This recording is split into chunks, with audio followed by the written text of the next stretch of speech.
Hello students, आज हम 10th की फ़िज़िक्स का चैप्टर 18 पढ़ रहे हैं और टॉपिक है 18.2 और इसका नाम है जी नेचुरल रेडियोएक्टिविटी। नेचुरल कहते हैं कुदरती तौर पर, और रेडियोएक्टिविटी का थोड़ा सा ब्रेक कर लेते हैं। रेडियो और एक्टिविटी, एक्टिविटी होता है किसी अमल का होना, कोई प्रोसीजर होना, कोई कोई काम हो रहा है, ठीक है, कोई प्रोसेस हो रहा है। और रेडियो का मतलब है रेज हैं, वेव्स हैं जो ट्रैवल कर रही होती हैं। होता ये है कि ना, एक एलिमेंट ले लो आप, और इस एलिमेंट के अंदर हमें पता है बहुत सारे एटम्स होते हैं, ठीक है। और इस एलिमेंट के अंदर से ना रेज निकलती हैं। तो ये रेज के होने का जो अमल है, ये जो प्रोसेस है, इसे एक्टिविटी कहते हैं, ठीक है। और ये कहलाएगा रेडियो एक्टिविटी। रेज निकल रही हैं, एक्टिविटी हो रही है, ठीक है।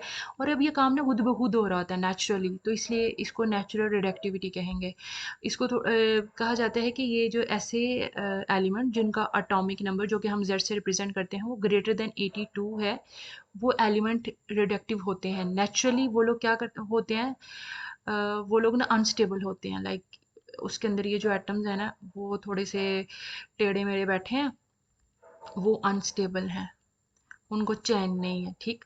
और फिर इस अपने अंदर से ना ये रेज निकालते हैं, और रेज निकालने के बाद ना दे बिकम स्टेबल, वो ठंडे होके बैठ जाते हैं और वो कुछ और ही शक्ल इख्तियार कर लेते हैं, ठीक है। तो रेडियो एक्टिविटी वही एलिमेंट करते हैं जो नेचुरली तौर पर अनस्टेबल होते हैं, और अपने अंदर से ये जो चिड़चिड़ापन है, गुबार है, ये सारा जब वो बाहर निकाल देते हैं in the form of rays, तो दे बिकम स्टेबल, राइट। अभी ये तो हमने इसको थोड़ा सा कॉन्सेप्ट बता दिया। अब हम इसकी ना डेफिनेशन बना लेते हैं। हाँ, और डेफिनेशन हम यूं कहेंगे, द स्पॉन्टेनियस, स्पॉन्टेनियस का मतलब है खुद बेखुद होने वाला, इमिशन, एहराज यानी कि ऑफ रेडिएशन, रेस का निकलना, फ्रॉम अनस्टेबल न्यूक्लियाई, ठीक। अनस्टेबल न्यूक्लियाई में से रेज का निकलना और खुद बेखुद निकलना, स्पॉन्टेनियस का मतलब है खुद बेखुद, रेडिएशंस का निकलना कहलाता है नेचुरल रेडियोएक्टिविटी। अब ना ये ज़रा देख लेते हैं कि किसने दिया आपको कॉन्सेप्ट। थोड़ा सा मतलब अपना कलर चेंज करते हैं। ये जी हेनरी बेक्यूरल, समझो कि वो फर्स्ट पर्सन थे जिन्होंने आपको ये कॉन्सेप्ट दिया, और यही आपके पायनियर हैं, सही। और ये ना एक एक्सपेरिमेंट कर रहे थे, और एक्सपेरिमेंट था जी, वो उसमें ना यूरेनियम साल्ट को यूज़ कर रहे थे। उन्होंने यूरेनियम साल्ट ना, ये उसमें पेपर में लपेट के ना रखा हुआ था अपने दराज में। ये उस यूरेनियम साल्ट का फार्मूला भी है। तो वहाँ पे ना कुछ फोटोग्राफिक फिल्म्स पड़ी हुई थी। फोटोग्राफिक फिल्म्स होती हैं आपकी, ये जो आपकी पिक्चर्स होते हैं ना, उनके वो नेगेटिव होते थे पहले, ठीक है। उस तरह की फिल्म्स पड़ी हुई थी वहाँ पे। आप फिल्म भी कह सकते हो, फोटोग्राफिक प्लेट भी कह सकते हो उसको। तो उन्होंने ये नोट किया कि अच्छा, वो उन्होंने दराज भी नहीं खोला, वहाँ पे कोई लाइट भी नहीं आई है, और वहाँ पे कोई हवा भी नहीं आई है। तो उन्होंने कहा कि उन्होंने कुछ दिन बाद जब वो दराज खोला और देखा कि फोटोग्राफी फिल्म जो है वो धुंधला सी गई है, उनके ऊपर थोड़ी सी एक लेयर जम गई है, किसी चीज़ की पाउडर सा एक सरफेस आ गई है। तो उन्होंने कहा, यार ये मैंने तो कुछ भी नहीं ऐसा किया कि इसको खोला नहीं है, हवा नहीं आई, रोशनी आई, तो फिर ये किस चीज़ ने इसको खराब कर दिया है। तो यहाँ से उन्होंने ये कंक्लूड किया कि ये जो यूरेनियम साल्ट है, इसके अंदर से ही कुछ रेज निकली हैं, और जिसने इस फोटोग्राफी फिल्म को खराब कर दिया है, ठीक है। और ये कॉन्सेप्ट फिर यहीं से बना। और इसी कॉन्सेप्ट को दो जो अदर साइंटिस्ट थे, उन्होंने ये कॉन्सेप्ट यूज़ किया। एक पियर क्यूरी और मैरी क्यूरी, दोनों हस्बैंड वाइफ थे, ये फ्रेंच साइंटिस्ट हैं। अच्छा, इन्होंने भी इसके ऊपर काम किया। फिर इन्होंने दो नए एलिमेंट्स जो है ना यहाँ पे इन्वेंट किए। और वो जो दो एलिमेंट है ना जी, वो एक रेडियम है, रेडियम और प्लोनियम, ये दो नए एलिमेंट उन्होंने इन्वेंट किए कि ये लोग भी वो करते हैं जी, रेडियोएक्टिविटी करते हैं, अपने अंदर से रेस को निकालते हैं, प्लोनियम और रेडियम। उसके बाद ना अभी हम थोड़ा सा इसको पिक्चर से भी देख लेते हैं कि रेडियोएक्टिविटी कैसे हो रही है। ये आपने कोई एलिमेंट ले लिया, और ये अनस्टेबल न्यूक्लियस है। इसके अंदर से ना अभी क्या क्या होने वाला है, रेडिएशंस निकलेंगी, और रेडिएशंस निकलती हैं तो बहुत सारी एनर्जी भी निकलती है। और फिर जाहिर है ये अनस्टेबल न्यूक्लियस था, और उसके बाद जब ये इतने कुछ निकाल रहा है, निकालने के बाद ये थोड़ा सा पिचक जाएगा, ये कोई और शक्ल इख्तियार कर लेगा, अनदर पार्टिकल बन जाएगा, सही है। तो ये तीन किस्म के काम यहाँ पे हो रहे हैं। और इसको ना यहाँ पे अभी हम ये भी कह लेते हैं कि ऐसे एलिमेंट्स जो रेडिएशंस को निकालते हैं, खुद ब खुद नेचुरली तौर पे निकालते हैं, वो रेडियो एक्टिव एलिमेंट्स होते हैं। रेडियो एक्टिव एलिमेंट्स, हर एलिमेंट रेडियो एक्टिव एलिमेंट नहीं होता, कुछ ही एलिमेंट हैं जो वो रेज को निकालते हैं अपने अंदर से, ठीक। उसके बाद ना अभी हम इसके यूनिट्स को भी देख लेते हैं। अब चूंकि ये सेहरा सजता है हेनरी बेक्यूरेल के सर पे, क्योंकि उन्होंने आपको कॉन्सेप्ट दिया है रेडिएशंस के निकलने का, तो इसकी जो एसआई यूनिट है ना सिस्टम इंटरनेशनल में, वो है जी बेक्यूरल। बेक्यूरल को आप बी क्यू से भी रिप्रेजेंट कर सकते हो। इसके अनदर जो यूनिट्स हैं उनमें एक क्यूरी भी यूज़ किया जाता है। अब क्यूरी क्या है कि ये जो ये मैरी क्यूरी लोगों ने जो इसके ऊपर एक्सपेरिमेंट किया था, उन्होंने ज़ाहिर है रेडियम इन्वेंट किया था। तो उन्होंने कहा कि 1 ग्राम जो रेडियम है उसके अंदर जो तोड़फोड़ होती है, रेडिएशन जो निकलती हैं, जो डिसइंटीग्रेशन होती है ना, वो आपको क्यूरी, वो उस चीज़ को क्यूरी कहेंगे वो, ठीक है।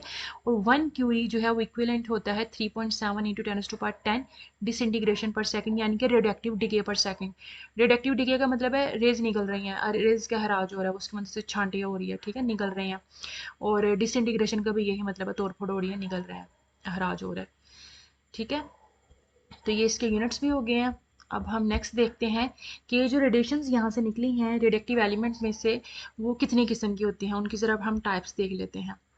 तो वो ना 3 किस्म की होती हैं। ओए मैंने पहले क्यों बता दिया, पहले हम थोड़ा सा हम टेस्ट कर लेते हैं ना, कैसे पता चलेगा जी वो कहाँ से निकलती हैं और कहाँ से हो गई।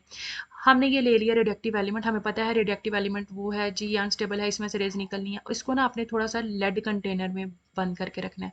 लेड कंटेनर यूं कहो कि सीसा पलाई दीवार नहीं जिसे कहते हैं, कि वो बिल्कुल बंद है, कहीं से बाहर निकलने का रास्ता ही नहीं है, इसने इसको ब्लॉक करके रखा हुआ है चारों तरफ से। लेकिन हमने थोड़ी सी यहाँ पे ओपनिंग हमें रखनी पड़ेगी, ताकि थोड़ी सी ना हम रेज को बाहर तो निकालें। तो हमने भी ना थोड़ी सी ओपनिंग यहाँ पे छोड़ दी है, रास्ता। और अब हम इसको देखते हैं जी। अच्छा, इस रास्ते में से ना एक विंडो सी बना दी है हमने। अब यहाँ से रेस साइड से तो नहीं निकल सकती, हाँ यहाँ से निकलेंगी, निकलने दें इनको। निकलते निकलते आगे ना एक फोटोग्राफी फिल्म भी है, उसमें से ये पार करके चली जाएंगी, जाने दें। आगे ना आपने यहाँ पे ना एक इलेक्ट्रिक फील्ड क्रिएट करनी है। और इलेक्ट्रिक फील्ड कैसे क्रिएट की जाती है, आपको 2 पैरेलल प्लेट्स ले लेने, आमने सामने रख देने हैं, और इनके साथ आपने बैटरी अटैच कर देनी है। बैटरी का एक पॉजिटिव सिरा अटैच कर दें, दूसरे सिरे पे बैटरी का नेगेटिव लगा दें। हमें पता है कि जब 2 मेटल प्लेट्स हैं पैरेलल रखी हुई हैं, दोनों ऑपोजिटली चार्ज्ड हैं, तो एक दूसरे को वो अट्रैक्ट करना शुरू कर देते हैं। तो इसी चक्रों में ना यहाँ पे इतनी जगह पे ना इलेक्ट्रिक फील्ड क्रिएट हो जाती है, ठीक है। तो समझो ये एक जादुई दरवाज़ा है, जब यहाँ से गुजरेगा उसको तो जब भी चक्कर चढ़ने वाले हैं। अच्छा जी। अब रेज ना जब यहाँ से पास करेंगी इस इलेक्ट्रिक फील्ड में से, जब वो गुजरेंगी तो उनके साथ कुछ होगा। अब चेक करते हैं क्या होगा। सबसे पहले ना थोड़ा सा हम कलर चेंज करते हैं।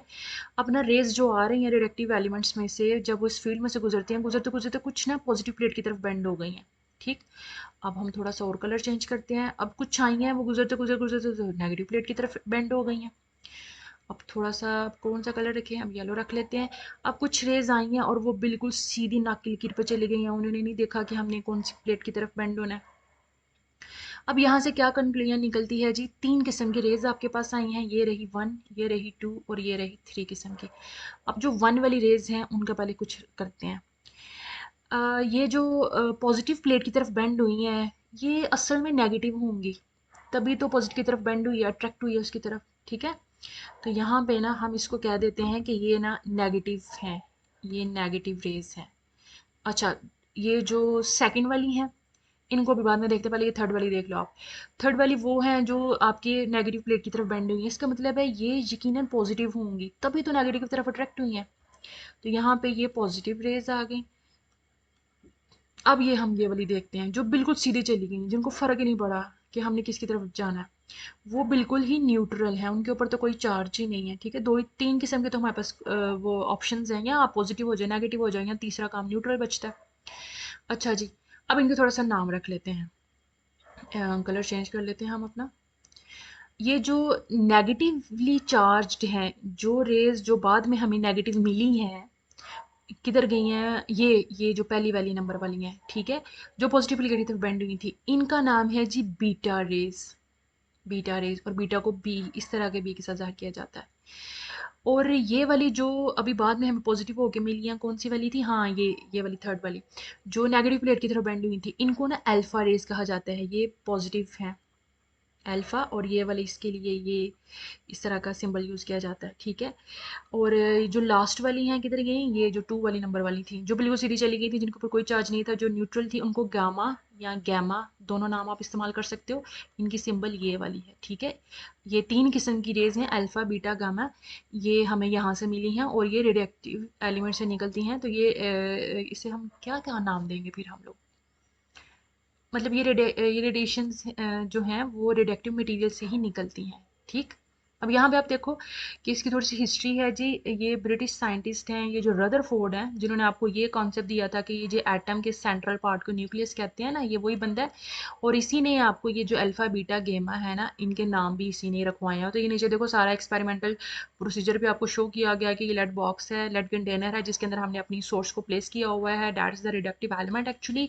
और इस वजह से रेडिएशन जो है वो निकल रही हैं, वो पहले फोटोग्राफी फिल्म को हिट करती हैं and then they pass through the electric field में से गुजर रही हैं, और फिर वो आपके पास 3 डिफरेंट जो हैं वो अपने टाइप्स में स्प्लिट हो जाती हैं।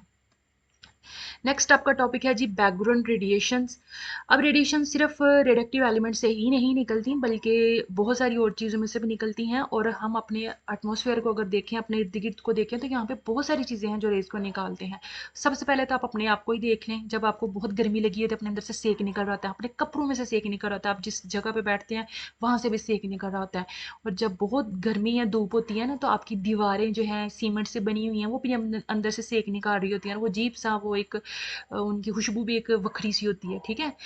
तो जब बारिश होती है तो आपको पता है जब कच्ची ज़मीन के ऊपर पानी पड़ता है तो वो एक खुशबू से निकलती है, रेज निकलती हैं, सेक निकलता है।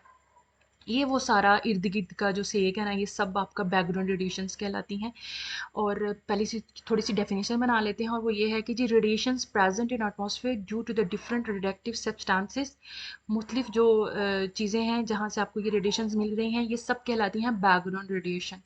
जैसे वो एक होता है ना बैकग्राउंड म्यूजिक जो चल रहा होता है पीछे, तो समझो कि इर्द गिर्द ये आपका भी जो रेज निकलती है ना, सब वहीं से आगे पीछे की जो वो सारी बैकग्राउंड रेडिएशन है। इसकी थोड़ी सी ना अब एक प्रॉपर सी एक वो डेफिनेशन भी देख लेते हैं। ये किसी भाई ने बना दी हुई है। अच्छा जी, कह रहे हैं कि there are small amounts of radioactive minerals in air, ground और वाटर। हम जो हवा है उसमें भी थोड़ा बहुत कोई रेडिएक्टिव एलिमेंट हो सकता है जो अपने अंदर से रेज निकालेगा। ग्राउंड है जो ज़मीन है, और जो पानी है, ये हर जगह से कवर हो गया इसमें। Even in the food you eat, हम जो इवन जो खुराक हम जो खाते हैं, जो खाने हम खाते हैं, उसमें से भी कोई रेडिएक्टिव एलिमेंट हो सकते हैं जो अपने अंदर से रेज निकाल सकता है।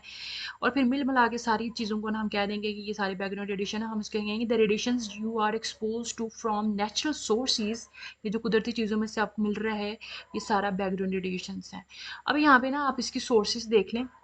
कलर मैं चेंज ही कर लेती हूँ। अच्छा जी, ये देखो सबसे जो मेजर सोर्स है ना, यहाँ पे जो पहले नंबर पे आपको दिख रही है, ये रेडॉन गैस है, ठीक है।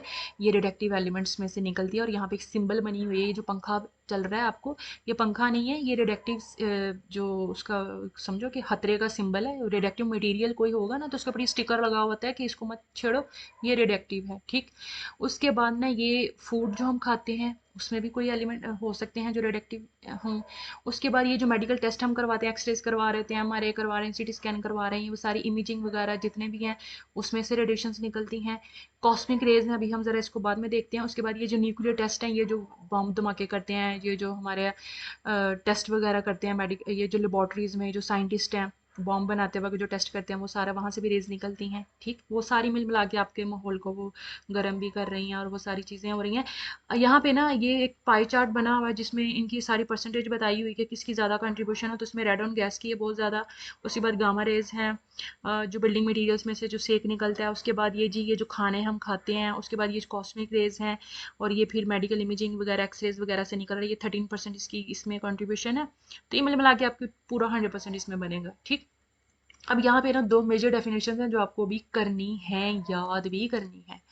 तो बच्चों वो हैं जी कॉस्मिक रेडिएशंस और सेकेंडरी रेडिएशन। कॉस्मिक रेडिएशंस कौन सी हैं?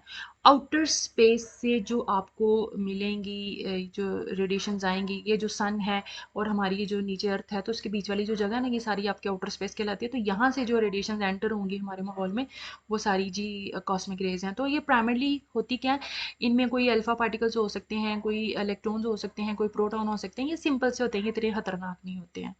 लेकिन जब ये लोग आ रहे होते हैं नीचे आउटर स्पेस से, तो रास्ते में इनको अगर कोई और एटम मिल जाता है जिसके साथ ये मिल मिला के थोड़े से जहरीले बन जाएंगे, तो फिर ये दे बिकम सेकेंडरी रेडिएशंस। ठीक है, तो सेकेंडरी रेडिएशन थोड़ी सी आपके लिए हार्मफुल हो सकती हैं। ये फिर कोई न्यूट्रिनो बना देंगे, कोई न्यूट्रॉन बना देंगे, अल्फा पार्टिकल थोड़ा सा बना देंगे, या कोई थोड़े से कॉम्प्लेक्स किस्म के पार्टिकल्स बनते जाएंगे। समझो कि वो सिंगल नहीं बल्कि डबल ट्रिपल बन जाएंगे, तो वो अब ज़्यादा उनकी शक्ति हो जाएगी, वो ज़्यादा डेंजरस होते जाएंगे, तो ये रेडिएशन थोड़े से हार्मफुल होते जाएंगे। ठीक, तो ये था जी बेटा आपका आज का टॉपिक।